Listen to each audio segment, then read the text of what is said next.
ஒரு ஊர்ல நரேந்திரா, சுமன் அப்படின்னு 2 பேர் இருந்தாங்க. 2 பேருக்குமே தெய்வ பக்தி ஜாஸ்தி. நரேந்திரா ரொம்ப நல்லவன். சுமனுக்கு ரொம்ப கோபம் வரும். வாய்க்கு வந்தபடி பேசுவான்.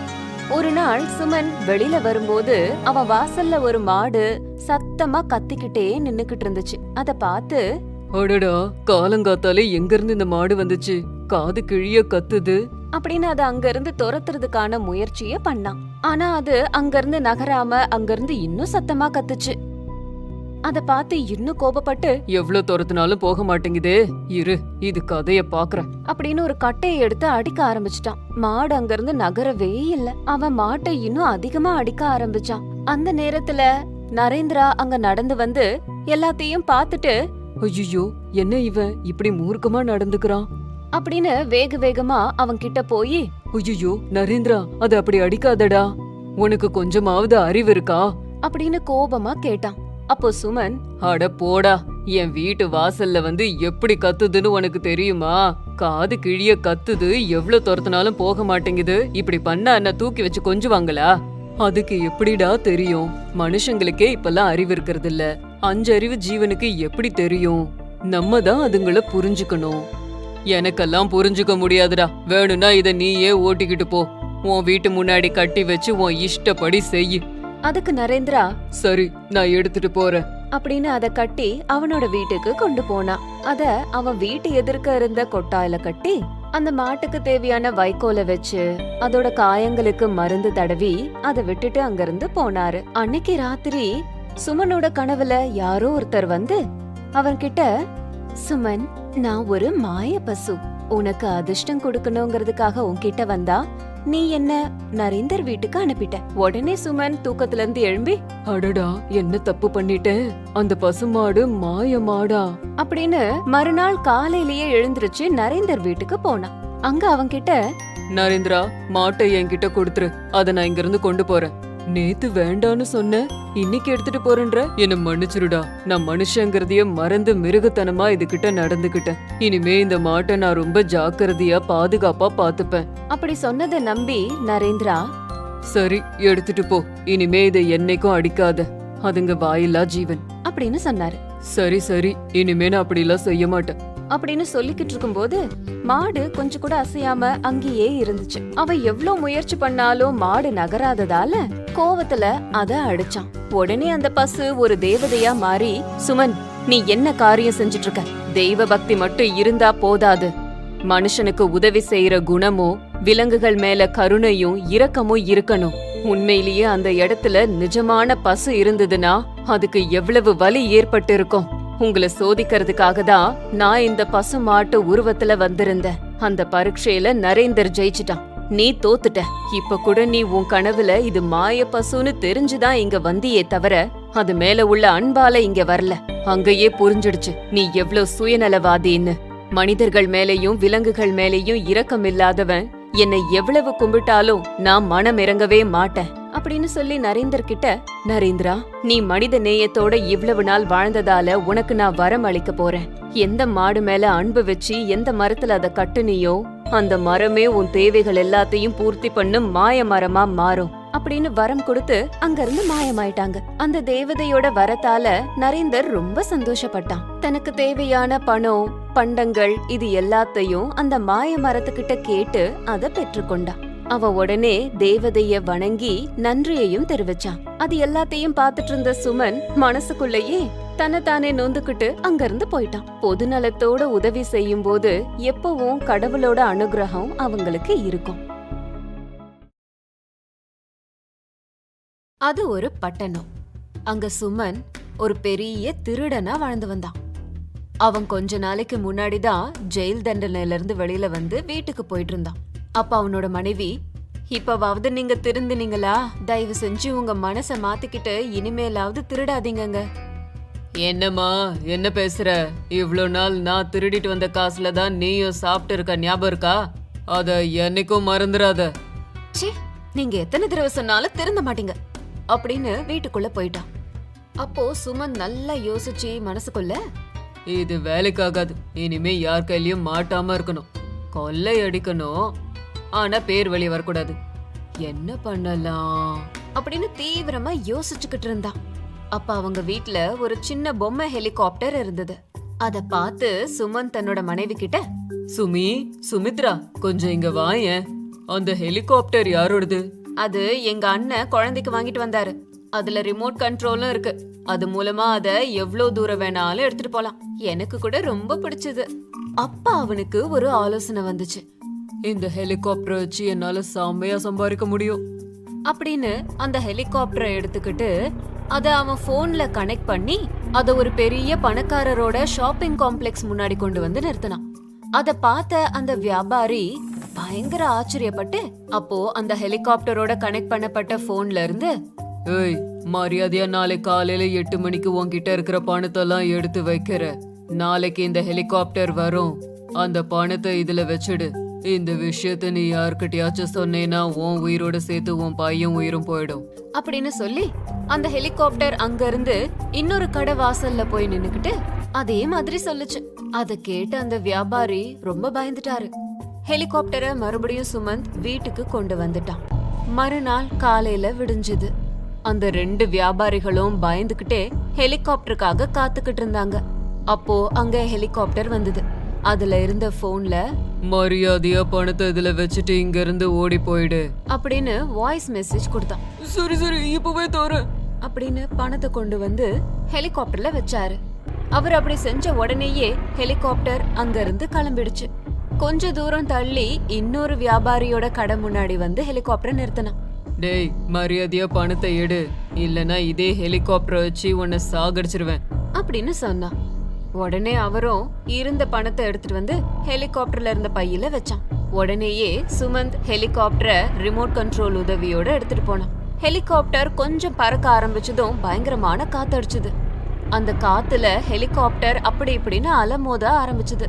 அது அப்படி அலமோதினதுனால அதுக்குள்ள இருந்த பணம் எல்லாம் கீழே விழுந்துருச்சு. அப்போ கீழே இருந்த மக்கள் எல்லாம், ஹெலிகாப்டர்ல இருந்து யாரோ பணம் போடுறாங்கப்போ, நமக்கு உதவி செய்யதான் யாரோ இப்படி எல்லாம் பண்ணிருக்காங்க. அவங்க எல்லா பணத்தையும் எடுத்துக்கிட்டாங்க. இது எல்லாத்தையும் வீடியோ மூலமா பாத்துட்டு இருந்த சுமந்த், ஐயோ, என்ன இது இப்படி ஆயிடுச்சு? நான் பணம் சம்பாதிக்கலான்னு இவ்ளோ நல்ல யோசனைய பண்ண, ஆனா கடைசியில இப்படி நடந்துருச்சு. இதெல்லாம் நான் தான் பிளான் பண்ணி கொள்ளை அடிச்சேன்னு தெரிஞ்சா திரும்பவும் நான் ஜெயிலுக்கே போக வேண்டியதுதான் அப்படின்னு ஐயோ அம்மான்னு கத்திக்கிட்டு இருந்தான். சுமந்த் அவன் ஒண்ணு நினைச்சான், ஆனா இன்னொன்னு நடந்தது. அதனாலதான் கஷ்டப்படாம கிடைக்கிற பணம் நிலைக்கவே நிலைக்காது. ஒருவேளை அது நமக்கு வந்தா கூட ஏதோ ஒரு வகையில அது அழிஞ்சு போயிடும். சுமந்தோட வாழ்க்கையில நடந்த மாதிரியே. அதனால எப்பவும் கஷ்டப்பட்டு நியாயமா சம்பாதிக்கணும். அநியாயமா சம்பாதிக்கணும்னு நினைச்சா இந்த மாதிரி தான் நடக்கும். முன்பொரு காலத்துல அவந்தி தேசத்தை விசாலவர்மன்ங்கிறவ ஆட்சி செஞ்சுட்டு வந்தான். ஒரு நாள் அவரு தன்னோட தேசத்துல யாரும் பிச்சை எடுக்க கூடாது அப்படின்னு முடிவு பண்ணாரு. அதனால தேசத்துல இருந்த பிச்சைக்காரங்க எல்லாரையுமே மாத்தினாரு. ஒருவேளை யாராவது இறக்கப்பட்டு தானம் பண்ணா அவங்க கைகள் வெட்டப்பட்டு கடுமையான தண்டனையும் கிடைக்கும் அப்படின்னு உத்தரவு போட்டு எச்சரிச்சாரு. இது இப்படி இருக்கும்போது மாதவரம் அப்படிங்கிற கிராமத்துல மீனாட்சிங்கிற ஒரு 7 பொண்ணு இருந்தா. ஒரு நாள் மதிய வேளையில மீனாட்சி சமையல் செஞ்சுக்கிட்டு இருக்கும்போது ஒரு முனிவர் அங்க வந்து மீனாட்சியோட வீட்டு வாசல்ல மயங்கி விழுந்துட்டாரு. அத பார்த்த மீனாட்சி அந்த முனிவர் முகத்துல தண்ணி தெளிச்சு எழுப்பினான். மயக்கத்துல இருந்து எழுந்த முனிவர், அம்மா, என்னை எல்லாரும் வரத முனிவர்னு சொல்லுவாங்க. நான் தீர்த்த யாத்திரை செய்யறேன். தேசம் முழுக்க தெரிஞ்சுக்கிட்டு இருக்கேன். காட்டு வழியில சில திருடர்கள் வந்து என் கையில இருந்த பணத்தை கொள்ளையடிச்சிட்டாங்க. 3 நாளா எதுவுமே சாப்பிடல. இந்த தேச ராஜாவோட உத்தரவின்படி யார் வீட்டுல யாசகம் கேட்டாலும் அவங்க யாரும் தரமாட்டேங்கிறாங்க. அதனாலதான் பசியில மயங்கி கீழே விழுந்துட்டேன் அப்படின்னு சொன்னாரு. ஐயா, இப்பதான் மதிய உணவு செஞ்சேன். இத உங்க வயிறார சாப்பிடுங்க அப்படின்னு சொன்னா மீனாட்சி. அம்மா, உனக்கு ரொம்ப நல்ல மனசு. அதனாலதான் உனக்குன்னு சமைச்ச பண்டங்களை எனக்கு தர. ஆனா இத நீ எனக்கு தானம் பண்ணேனா உனக்கு தண்டனை கிடைக்கும். அது மட்டும் இல்ல, ஈவி இறக்கம் இல்லாம உன்னோட கைகளையும் வெட்டுவாங்க. அதுல எனக்கு இஷ்டம் இல்ல அப்படின்னு சொன்னாரு. ஐயா, இதெல்லாம் நினைக்கிறதுக்கு இப்ப நேரம் இல்ல. முதல்ல உங்க உயிரை காப்பாத்திக்கோங்க. என் கை போனா பரவாயில்ல அப்படின்னு உணவை அந்த முனிவர்கிட்ட கொடுத்தா மீனாட்சி. அத வயிறார சாப்பிட்டு, அம்மா, என் உயிரை காப்பாத்தின.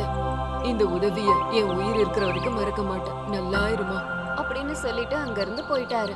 3 ரொட்டிகளை முனிவருக்கு தானமா கொடுத்தத பார்த்த காவலாளிகள் மீனாட்சிய பிடிச்சு சபையில நிப்பாட்டினாங்க. மீனாட்சியோ பசியோட வந்த முனிவருக்கு தான் தான் உணவு கொடுத்தேன் அப்படிங்கிற விஷயத்த ஒத்துக்கிட்டான். உடனே மகாராஜா உண்மைய ஒத்துக்கிட்ட மீனாட்சியோட கைகளை நறுக்கும்படி சொன்னாரு. மீனாட்சிய பார்த்ததுக்கு அப்புறம் மகாராஜாவோட மனசுல ஏதோ குழப்பம் இருந்தது. அவளோட அழக அவரால மறக்கவே முடியல. அந்த பொண்ண பத்தி யார்கிட்டயாவது கேட்டா அவங்க அந்த பொண்ணு ரொம்ப நல்ல பொண்ணு, இறக்க மனசுக்காரி அப்படின்னு நல்ல விதமா சொன்னாங்க. அதனால அந்த இடத்துலயே விசாலவர்மன் மீனாட்சிய திருமணம் பண்ணிக்கிட்டாரு. திடீர்னு மீனாட்சிய ராஜா கல்யாணம் பண்ணது ராஜாவோட முதல் மனைவி இந்துமதிக்கு சுத்தமா பிடிக்கல. நாளுக்கு நாள் மகாராஜா மீனாட்சி கிட்ட நெருங்குறது இந்துமதியால சகிச்சுக்கவே முடியல. என்ன ஆனாலும் சரி, எப்படியாவது அந்த பொண்ண அந்த புறத்தை விட்டு துரத்தணும்னு நினைச்சான். அதுக்கு சரியான நேரத்துக்கு காத்துட்டு இருந்தா. கொஞ்ச நாள்லயே மீனாட்சிக்கு ஒரு மகன் பிறந்தான். ஒரு நாள் மகாராஜா பக்கத்து தேச நாட்டு ராஜாவை பார்க்க கிளம்பி போனாரு. இதுதான் மீனாட்சிய ஒழிச்சு கட்ட சரியான நேரம்னு நினைச்ச இந்துமதி ஒரு திட்டத்தை தீட்டினா. தன்னோட ஆதரவாளர்கள் எல்லாரையும் கூப்பிட்டு, இந்த மீனாட்சி ஒரு சூனியக்காரி, மகாராஜாவை மயக்கிட்டா. இல்லன்னா ஒரு குற்றவாளியா இருந்து மகாராஜாவையே எப்படி கல்யாணம் பண்ணிருப்பா? விந்தையா இல்ல அப்படின்னு வாய்க்கு வந்தபடி பேசினா. இந்துமதியோட பேச்ச நம்பின ராஜமாதா மீனாட்சிய இந்த நாட்டை விட்டே துரத்த உத்தரவிட்டாங்க. காவலாளிகள் சின்ன குழந்தையோட மீனாட்சிய தூரமா கொண்டு போய் விட்டுட்டாங்க. எதுவும் செய்ய முடியாம நின்னுட்டு இருந்த மீனாட்சி ஒரு குளத்துக்கு பக்கத்துல உட்கார்ந்து அழுதுகிட்டு இருந்தா. கொஞ்ச நேரத்துக்கெல்லாம் குழந்தை பசியில அழ ஆரம்பிச்சிடுச்சு. மீனாட்சிக்கு என்ன செய்யறதுனே தெரியல. குறைஞ்சது தண்ணியாவது குடிக்கலான்னு சொல்லி குழந்தையோட தண்ணீர்ல இறங்கி தண்ணி குடிக்கலான்னு போகும்போது குழந்தைய தண்ணில போட்டுட்டா. இந்த வருத்தமும் தாங்க முடியாத மீனாட்சிக்கு இதயமே வெடிச்சிரும் போல இருந்தது. இந்த நேரத்துல அங்க அந்த முனிவர் வந்தாரு. அம்மா, எதுக்காக இப்படி அழுதுகிட்டு இருக்க? என்னாச்சு அப்படின்னு கேட்டாரு. ஐயா, என் குழந்தை தண்ணில போயிட்டான் அப்படின்னு அழுதுகிட்டே சொன்னா மீனாட்சி. அம்மா, அன்னைக்கு நீ எனக்கு உணவு கொடுத்து என் உயிரை நீ காப்பாத்தின. அதுக்கு பிரதிபலனா உனக்கு உதவி செய்யற நேரம் வந்திருக்கு. நான் பல வருடங்களா கடுமையான தவம் இருந்து சில சக்திகளை அடைஞ்சிருக்கேன். அத நான் இப்ப பயன்படுத்த போறேன் அப்படின்னு சொன்னாரு. சுவாமி, உங்களோட சக்திகள் எல்லாத்தையும் மக்களை காப்பாத்த பயன்படுத்துங்க அப்படின்னு சொன்னா. இவ்ளோ கஷ்டமான நேரத்துல கூட தனக்காக சக்திய பயன்படுத்துங்கன்னு கேட்காத மீனாட்சிய பார்த்து பெருமைப்பட்டாரு. அம்மா, இந்த உலகத்துல உன்ன மாதிரி மனிதர்கள் ரொம்ப குறைவா இருக்காங்க. அன்னைக்கு நீ எனக்கு 3 ரொட்டிகளை கொடுத்த, அதனால நான் உனக்கு 3 வரங்களை தரேன் அப்படின்னு சொன்னாரு சாது. ஐயா, முதல்ல என் குழந்தைய காப்பாத்துங்க அப்படின்னு கேட்டான். உடனே முனிவர் ஏதோ மந்திரங்களை போட்டாரு. உடனே தண்ணிக்குள்ள இருந்த குழந்தை மீனாட்சியோட கைகளை வந்து சேர்ந்தது. குழந்தை கைய வந்து சேர்ந்ததும் மீனாட்சி சந்தோஷப்பட்டா. இன்னும் 2 வரங்கள் இருக்கு, கேளு அப்படின்னு சொன்னாரு சாது. சுவாமி, இனிமே எனக்கு எதுவுமே வேண்டாம். உங்களோட உதவியை நான் இந்த ஜென்மத்துல மறக்க மாட்டேன் அப்படின்னு சொன்னா மீனாட்சி. சுவாமி அதோட விடாம மீனாட்சியோட வெட்டப்பட்ட கைய திரும்பவும் வரவழைச்சாரு. அந்த நேரத்துல பக்கத்து ஊருக்கு போயிருந்த மகாராஜா திரும்பவும் வந்தாரு. மீனாட்சியும் குழந்தையும் அங்க இருந்ததை பார்த்து ஆச்சரியப்பட்டாரு. நடந்த எல்லாத்தையும் தெரிஞ்சுக்கிட்டாரு. இப்படிப்பட்ட குற்றத்தை இழைத்த இந்துமதிக்கு கடுமையான தண்டனை கொடுத்தாரு. அதுக்கப்புறமா மீனாட்சியையும்